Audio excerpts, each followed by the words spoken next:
أحب النبي وأزواجته وذريته وإني لأرجو بحب له من الله خير حسن الختام يا أرحم الراحمين.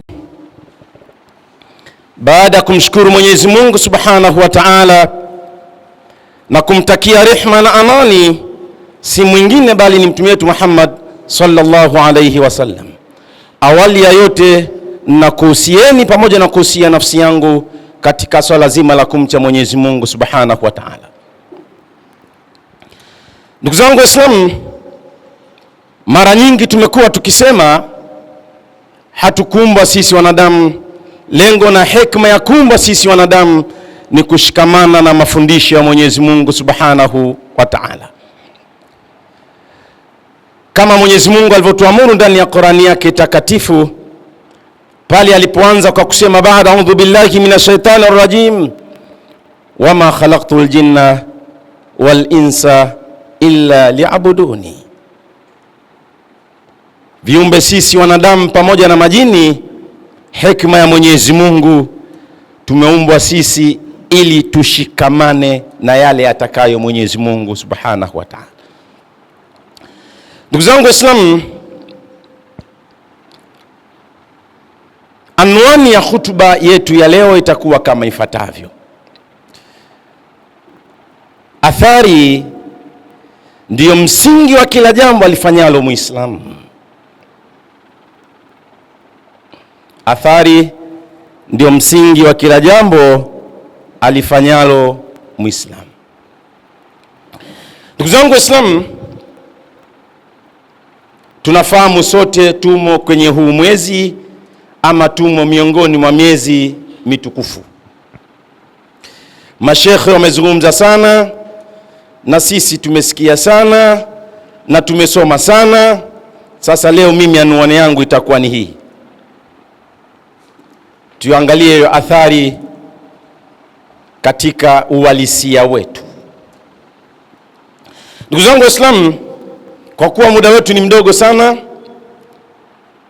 tutagusa na tutachukua baadhi tu ya aya ili tuendane na muda wetu tuweze kurudi kwenye majukumu yetu. Tuchukue 7 mpaka 11 aya zinazopatikanika ndani ya surati Turi. Mwenyezi Mungu anaanza kwa kusema baada a'udhu billahi minash shaitanir rajim, inna adhaba rabbika lawaqi'un ma lahu min dafi'un yawma tamurru as-samaa'u mawran wa tasiru al-jibalu sayra fawailun yawma idhin lilmukaththibina alladhina hum fi khawdin yal'abun. Mwisho wa kunukuu.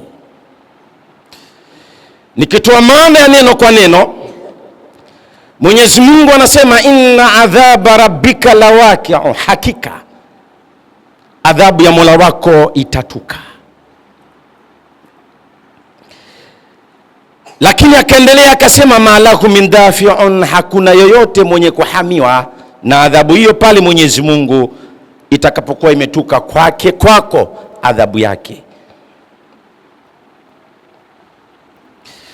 Akasema yauma tamuru samaa'u mauran, kumbuka siku ambayo mawingu. Katika neno samaa kuna tafsiri 4. Twende na tafsiri ya lafdhi. Tuna maana, tuna dilalatul maana na tuna dilalatul lafdhi. Twende na dilalatul lafdhi. Yauma tamuru samaa'u mauran, siku ambayo mbingu itaendeshwa uendeshaji ambayo mwanadamu hatoweza kudiriki. Watasiru aljibalu sayra, na majibali yataendeshwa kwa maana ya majabali. Mwenyezi Mungu akasema fawailu yawma idhin lilmukaththibin, ole wao siku hiyo kwa wale wapingao. Wepi hao? Akasema alladhina hum, ni wale ambao alladhina hum fi khawdin yal'abun, ndani ya mambo ya hawaa wao ndio uyapenda sana. Hii ni tafsiri ya neno kwa neno. Baada ya tafsiri hii nitachukua aya moja tu na hutuba yetu itaishia hapo. Aya ya kwanza hii niliyotangulia kusoma, aliposema inna adhaba rabbika lawaqi'un, hutuba itaishia hapa. Kwenye aya hii moja, huko kwingine hatutagusa. Ndugu zangu Waislamu, kwanza kabisa, kwa nini Mwenyezi Mungu akasema hakika? Qur'ani ni maneno ya Mwenyezi Mungu, kila mmoja anajua hayo, lakini aliyapokea ni mtume wetu Muhammad sallallahu alaihi wasallam, ili tuje kufundishwa sisi pamoja na yeye. Ibara ya maneno, Mwenyezi Mungu anasema hakika adhabu ya Mola wako itatuka. Kwa nini Mwenyezi Mungu hakiki adhabu wakati yeye ndio mtoa adhabu? Kwa kuwa muda wetu ni mdogo, hapa panahitaji maelezo kidogo, lakini nimesema ninagusa kwa sababu muda wetu ni mdogo. Kidogo kwenye hapa kuna mambo matatu. Kidogo kwenye hapa ni uhalisia wa maelezo yenyewe, ndio maana Mwenyezi Mungu anaanza na insistence, kuweka mkazo. Alipoanza na mkazo Mwenyezi Mungu, mbele ya mkazo wa maelezo yake akaleta alama ambayo pia kwayo mwenye akili lazima akae vizuri. Akasema inna adhaba rabbika lawaqi'un, ikaja ile lamu. Sio lengo letu, lakini tumesema tunagusa ili kidogo aliyejua asiyejua na sisi wajinga tujue kidogo. Ikaja lamu. Ilamu ina moja ya mambo matatu. Lamu hii wanaita muzahalaqa, lamu al-ibtidaiya. Mantiki yake ilikuwa ianze kule mwanzo kwa uzito wa maneno, Mwenyezi Mungu akaileta hapa, na hii ndio utamu wa Qur'ani. Akasema hakika adhabu ya Mola wako itatuka. Akili ya mwanadamu iliyogawanyika sehemu mbili, akili ya mwanadamu katika artificial intelligence na natural intelligence. Akili ya mwanadamu inapokeaje?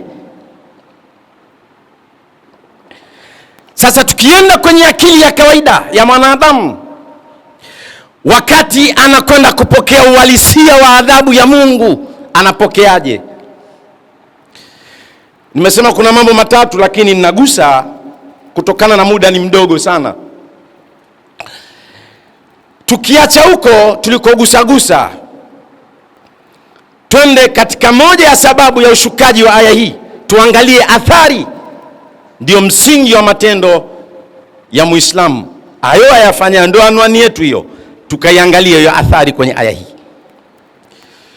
Tukienda kutarget kwenye athari kwenye aya hii na uzito wa ibara, sahaba mmoja anaitwa Jubair bin Mut'im. Unaweza ukamuita Mut'im, mahama turid, unaweza ukatamka hivyo kwa lugha ilivyokuja, hakuna mushkeli katika hilo. Jubair bin Mut'im, wakati aya hii imeshuka, alikuwa bado hajaslimu. Alikuwa na azima mbaya katika nafsi yake. Aliposikia kwa Muhammad Rasulullah anatangaza dini ya Mwenyezi Mungu na watu wanaingia sana kwenye dini ya kumtambua Mwenyezi Mungu, Jubairi na watu wake wakasema hapana, haiwezekani. Kwa nini sisi tunamongonyoka, watu wanakwenda kuifuata dini ya Muhammad? Akasema mimi ninavaa mabomu kwenda kumuua Muhammadi kwa roho yake. Akuvaa mabomu ya uhalisia, alivaa mabomu kwenye roho yake. Umenielewa hapo? Hujanielewa? Baada ya kuwa na chuki kwenye moyo wake, chuki ambayo ilipelekea mahala kumuona kama Muhammad ni mbaya sana, akapanga akasema, sasa leo ninakwenda kumuua Muhammad. Ameondoka Jubair, anakwenda namkuta Muhammad sallallahu alaihi wasallam yumo msikitini, anaswalisha waumini wake, anaswalisha masahaba zake. Sura alikuwa akisoma ni surati Turi. Alipofika kwenye aya hii, inna adhaba rabbika lawaqi'un, Jubairi yupo nje, anasikia sauti ya Rasulullah, anaisoma aya hii. Jubairi alikuwa anajua lugha ya Kiarabu. na ndio maana Qur'ani ikashuka kwa lugha kwa sababu ilishuka kwa Waarabu, lakini sio kwa yoyote ajua Kiarabu akajua tafsiri ya Qur'ani, la hasha. Na ndio maana ukija katika grammatical za Kiarabu hakihukumu Qur'ani, bali Qur'ani na hukumu Kiarabu. Kwa nini? Angalia suratu al-Mu'minuna. Mwenyezi Mungu anasema suratu al-Mu'minuna inaitwa suratu al-Mu'minuna, kigrama ni kosa, itakiwa suratu al-Mu'minina, mudhafu na mudhafu ilayhi, lakini haikwenda katika tatbiki ya grammatical, ikaenda kinyume, iko suratu al-Mu'minuna. Hii ala al-hikaya kwenye tafsiri. Sasa hapa uwezi ukasema kilugha Qur'ani imekosewa, ilitakiwa hivi. Qur'ani tabaki vile vile. Wewe mwenye lugha ya Kiarabu ndio unatakiwa Qur'ani kuhukumu wewe, hapa ni kosa, fanya hivi, fanya hivi, fanya hivi. Jubairi aliposikia aya hii inasoma, akaelewa maana ya aya hii. Jubairi machozi yakamtoka, akazingatia kwenye akili ya kawaida, sio artificial, kuwa kumbe kuna adhabu, mwanadamu ataadhibiwa na huyo Mungu wa Muhammadi atatuadhibu. Automatically akaingiwa na hofu kwenye nyoyo yake, akamsikiliza mpaka alipomaliza kusalisha. Jubairi akaingia ndani ya msikiti, akakutana na Muhammad Rasulullah, akamwambia, nilikuja kwa lengo moja, mbili, tatu. Kwa aya ulizosoma niliposikia pale uliposema inna adhaba rabbika lawaqi'u, hakika adhabu ya Mola wako itatuka, nafsi yangu ipata tashmitia. Tunajua maana yake lo neno. Baada ya kupatwa na tashmitia, nikaporomoka chini, nikawa naendelea kukusikiliza, kisha nimekuja pamoja na nia zangu zote, nataka kuslimu, kuingia kwenye dini yako. Jubair akaslim, akaingia kwenye Uislamu. Kilichomfanya aslim na kuacha azma yake ni nini? Ni athari ya kwenye aya. Ndugu zangu Waislamu, turudi kwangu na wewe. Qur'ani tunaisoma sana, Qur'ani tunaisikiliza sana. Ni wangapi wameathirika na Qur'ani? Kati ya wewe na mimi Qur'ani tuisomayo, wangapi tumeathirika kwa Qur'ani? Tuache Qur'ani. Ndio sisi wafungaji, ndio sisi tunayeswali sana, ndio sisi tunayehiji sana. Tumeathirika vipi na swala? Tumeathirika vipi na funga? Tumeathirika vipi na hija? Kila mmoja iangalie nafsi yake anaathirika kiasi gani. Lakini ndio wewe unayesali, athari ya sala kwako hakuna. Pamoja unasijida kama papai, lakini ndio mshirikina wa kwanza. Pamoja unasijida, unasali, unalia, lakini ndio mzinifu wa kwanza. Pamoja unasali, unalia kadha wa kadha, ndio mwizi unaongoza. Pamoja unasali, kila mmoja anakuona anasema mashallah, lakini ndio mzinifu mkubwa mtaani, wanakuchukia. Kila mmoja nafsi yake anaitazama, swala imemwathiri vipi? Mwenyezi Mungu anasema inna salata tanha. Kweli swala imefikia kwenye athari kwako? Lakini wangapi tunaswali, maskini ya Mungu, swala zetu kama bahari zinaondoka, swala zetu kama maji zinapita, hazijaingia kwenye athari ya mioyo yetu. Athari ndio msingi wa matendo ya kila Muislamu. Jubair bin Mut'im ameathirika na aya, amekwenda kuslimu, akatoa shahada. Wewe kila siku unasali, kila siku unasoma Qur'ani, kila siku unafunga, athari ya funga iko wapi? Juzi tu tumemaliza kufunga, lakini leo funga imeondoka huko. Kila mmoja athari ya funga haijabaki kwenye nafsi yake. Ndio sisi Waislamu, lakini pia inawezekana ndio ukaenda hija. Wangapi wanakwenda hija mara moja, mara mbili, mara tatu, mara nne? Athari ya hija kwenye nafsi zao hazipo. Akirudi ndio dunia nzima itajua kama yeye amerudi hija. Sifa nyingi, athari ya hija kwake haipo, lakini aya tunayafanya sana ndugu zangu Waislamu. Lazima athari iwe ni msingi wa matendo yetu, iwe ni msingi wa uhalisia wetu. Tukiyafuata hayo tutafaulu, kama Jubairi alipofikia kutoa shahada kwa athari ya aya, akatamka shahada. Ndugu zangu Waislamu, nimesema aya hii ndiyo nitakayechukua na itamaliza hutuba yetu, na muda wetu ni mdogo sana. Mwenyezi Mungu anasema inna adhaba rabbika lawaqi, hakika adhabu ya Mola wako itatuka. Kuna maneno hapa nataka tuyaangalie kidogo.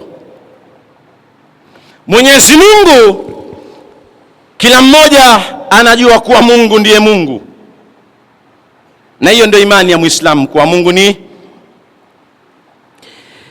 Katika surat Al-Ikhlasi, sijui imeeleweka,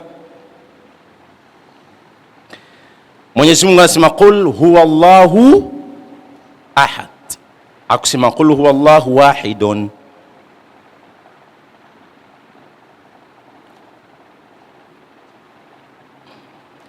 Mwenyezi Mungu anasema inna adhaba rabbika rabbik. Neno rabb ni Mwenyezi Mungu. Aya hii Makadiani, kwenye msahafu wa Makadiani ukienda kuangalia hazijatimia juzuu 30. Wao wanakwenda juzuu 29, msahafu wa Kiahmadia. Aya zote zilizokuja na dhamiri ya takhsisi wao wanazitoa, wanakwenda kwenye taamimia. Na hapa wanasema adhabu, aya hii inamhusu Muhammad, sio sisi. Ndio maana akasema Mwenyezi Mungu inna adhaba rabbika. Nani anayeambiwa hapa? Muhammad, sio sisi. Sisi ni wengi na khitabu ya mmoja ni Muhammad, sio sisi. Wanaikanseri hii aya, haifai, haiweki kwenye mashafi yao. Sasa haya yote yanatokana na elimu nyingi, yanatokana pengine na ujinga, yanatokana pengine na uelewa. Ala kulli hali, kwa sisi tusiyejua, takhsisi hii imekuja ni takhsisi al-muammama na wala sio takhsisi al-mukhassasa, kwenye elimu ndogo tu ya kawaida. Ukienda kwenye kitabu cha At-Tibyanu fi ulumi al-Qur'ani, ukiangalia kwa nini imekuja takhsisi, kila mmoja anamjua Mwenyezi Mungu. Nimesema ninatamani nifungue, lakini muda wetu ni mdogo, lakini cha msingi niseme hivi: Waislamu tusome, basi Waislamu tusome. Mwenyezi Mungu amesema hakika adhabu ya Mola wako, adhabu ya Mola wako. Neno Rabb limewekewa idhafa kwenye dhamiri, anaambiwa nani? Muhammad. Wakati Mungu alikuwa na uwezo wa kusema bila khitaba ya takhsisi kwa Muhammad. Kwa nini imekuja takhsisi na huku ikaanza adhabu? Kwa nini? Nisifungue sana, niseme kwa uzito wa maneno. Neno Rabbu linapokuja mara nyingi na takhsisi hii sio taamimi, kuna matakataka mengi sana katika masala ya kisheria. Sasa ni uzito tu wa maneno. Mwenyezi Mungu akalitamka neno Rabb, ambalo ndani mwe neno Rabb linatumika kwa maana ya mujmal, linatumika kwa maana ya khas. Litakuwa mujmal iwapo haikuja takhsisi, na itaondoka kwenye ijmal iwapo imekuja takhsisi. Ndio maana akasema rabbik, ondoa kabisa shaka. Adhabu sio kwako wewe wala sio kwangu mimi, ni adhabu ya nani? Ndio maana akasema inna adhaba rabbika, sio ya yoyote. Yawezekana ukapata adhabu ya raisi, yawezekana ukapata adhabu ya maisha magumu, yawezekana ukapata adhabu ya mitihani kadha wa kadha wa kadha, ukaona sasa ninaonewa, ukafikia mahala ukatamka maneno mabaya. Sasa Mwenyezi Mungu akayaondoa hayo yote, akasema inna adhaba rabbika. Hii ni ya nani? Hayo yote ya kibinadamu yaache, hayo yote yanayokusibu yaache. Ya hapa ni ya nani? Hakuna anayejua hata mmoja. Leo kikana njaa siku 5, mwanadamu utalia sana na kunalama. Leo kikosa chakula siku 2, Mwenyezi Mungu akakupa mtihani kidogo, utaongea maneno mazito, Mungu ananionea, bona fulani anapata, bona fulani kadha wa kadha. Nimekukosea nini Mwenyezi Mungu? Kwako unaona ni adhabu na mtihani mkubwa ambao ustahiki. Sasa adhabu ya hapa ni ya nani? Ambaye wewe mwanadamu unalalama, huyo mwenzio anayotembelea magari, mwenye majumba, siri ya nyumba yake hujui. Pengine amelala na mama yake, pengine amemuua mama yake, pengine amemuua mwanawe, pengine anaua watu, pengine ana misukule ndani ya nyumba yake inafanya hayo, wewe hujui. Lakini macho yako yanatamani sana na kuona vile, ili na wewe ndani na uwasilia. Athari ndio msingi wa kila tendo alifanyalo Muislamu. Ndugu zangu Waislamu, muda umetutupa mkono na dakika 5 nimebakiwa na dakika 5. Tumuombe Mwenyezi Mungu atujalie kila la kheri na atulipe na nafsi zetu ziathirike na athari kwa matendo tuyatendayo. Ud'u Allah wa antum muqinuna bil ijaba.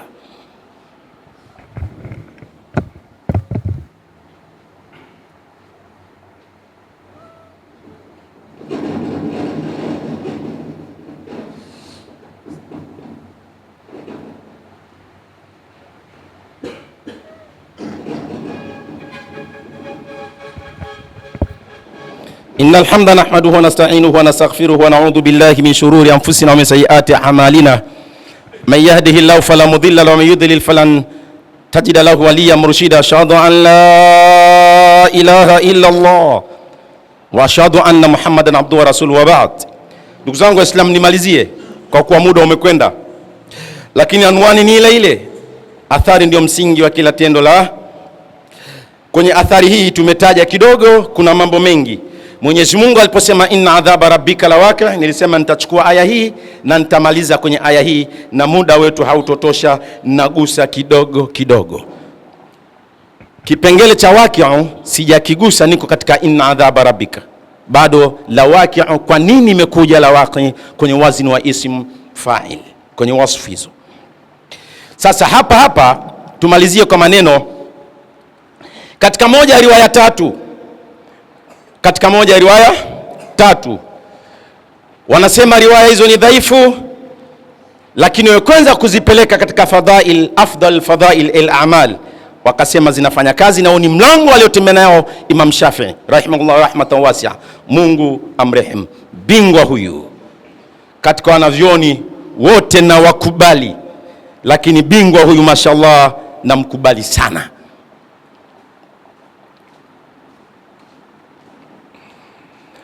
Anasema kwenye athari ya aya hii, na ndiyo anwani yetu, Omari ibn Khattabi siku moja alikuwa yuko juu ya farasi.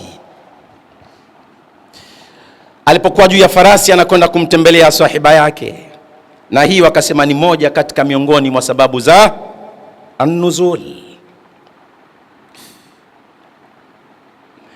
Amekwenda Omar, akafika karibu na sahiba yake, nani? Muhammad Rasulullah. Akasikia anasoma inna adhaba rabbika lawaqi'u, akiendelea malahu min dafi' yauma tamuru as-samaa'u mawran, mpaka mwisho wa zile aya nilizonukuu. Aya hii aliposikia Omar akiwa juu ya farasi, Omari aliporomoka juu ya farasi mpaka chini, akadondoka. Alipodondoka Omari anakuja kuchukuliwa, Omari ajielewi, amepoteza fahamu, karudishwa nyumbani Omar. Ndani ya mwezi mzima Omari hajazinduka. Anakuja Omari kupata ilham, na hii ilham ni moja katika turuk alwahyi, lakini sio khalisatan. Katika mlango wa ilham Mwenyezi Mungu anasema wa auhaina ila nahali, tukapeleka wahai kwa nyuki. Nyuki anapelekewa wahai, min babi al-ilham, kama alivyopewa ilham Abu Bakari alayhi salatu wasalam, namna ya kumzika mtume wetu Muhammad sallallahu alayhi wasallam. Anakwenda Omar, anaulizwa, anasema athari niliyoipata kwenye aya ya Allah, Mwenyezi Mungu anasema inna adhaba rabbika lawaqi'u, hakika adhabu ya Mola wako itatuka. Nafikiria kwenye nafsi yangu pale ambapo adhabu ya Allah itatuka, nafsi yangu, mwili wangu, moyo wangu utakuwa mahala gani? Kwa kufikiria hayo ndio maana nikaporomoka chini, fahamu ikaondoka. Ndani ya mwezi mzima Omar hajielewi, anakuja kupata fahamu, anasema athari ya aya hii imeniathiri kwenye moyo wangu. Wewe na mimi tunaathirikaje na aya hizi? Khalifa wa Allah Omar anasema pamoja kwa mimi ni khalifa pamoja kwa mimi ni sahaba, lakini nimeyafanya mengi. Nimeua, nimezika mabinti wakiwa, pamoja na toba yangu sielewi kama Mwenyezi Mungu kweli amekubali toba yangu. Aya hii imeniliza na kuniumiza sana. Lakini leo sisi Waislamu wa leo, kila mmoja kila siku anakaa anasema ihdina siratal mustaqim, siratal ladhina an'amta alaihim. Ni wakina nani hao? Kweli Mwenyezi Mungu atuongoe kwenye njia iliyonyoka. Kila mmoja anasoma aya hii, kweli tunaongoka? Nafsi zetu zinaongoka? Athari ya aya hizi zinaingia kwenye nafsi zetu? Kila mmoja itazame nafsi yake, kila mmoja iangalie nafsi yake, alafu angalie kweli imeathirika. Maneno namalizia